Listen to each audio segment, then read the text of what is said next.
ജനവാസ മേഖലയിൽ ഇറങ്ങുന്ന അപകടകാരികളായ വന്യജീവികളെ വെടിവെച്ചു കൊല്ലാൻ അധികാരം നൽകുന്ന ബില്ല് ഇന്ന് നിയമസഭയിൽ. ചീഫ് വൈൽഡ് ലൈഫ് വാർഡന് അതിവേഗം ഉത്തരവിടാം. സഭ പാസാക്കിയാലും രാഷ്ട്രപതിയുടെ അനുമതി വേണം. പ്രതിപക്ഷ MLA-മാരുടെ സഭാ കവാടത്തിലെ സത്യാഗ്രഹം തുടരുന്നു. വോട്ടുമോഷണത്തിൽ കൂടുതൽ തെളിവുകൾ പുറത്തുവിടാൻ രാഹുൽ ഗാന്ധി AICC ആസ്ഥാനത്ത് രാവിലെ 10 മണിക്ക് വാർത്താ സമ്മേളനം. പ്രധാനമന്ത്രിയുടെ മണ്ഡലമായ വാരണാസിയിലെ വിവരങ്ങൾ പുറത്തുവിടുമെന്ന് സൂചന.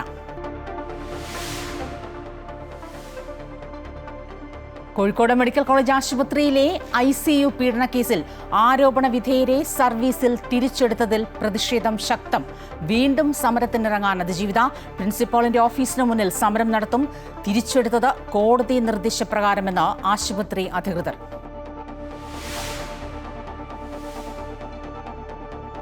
സർക്കാർ സംഘടിപ്പിക്കുന്ന ബ്ലൂ ഇക്കണോമി കോൺക്ലേവിനെതിരെ പ്രതിഷേധവുമായി മത്സ്യത്തൊഴിലാളി സംഘടനകൾ.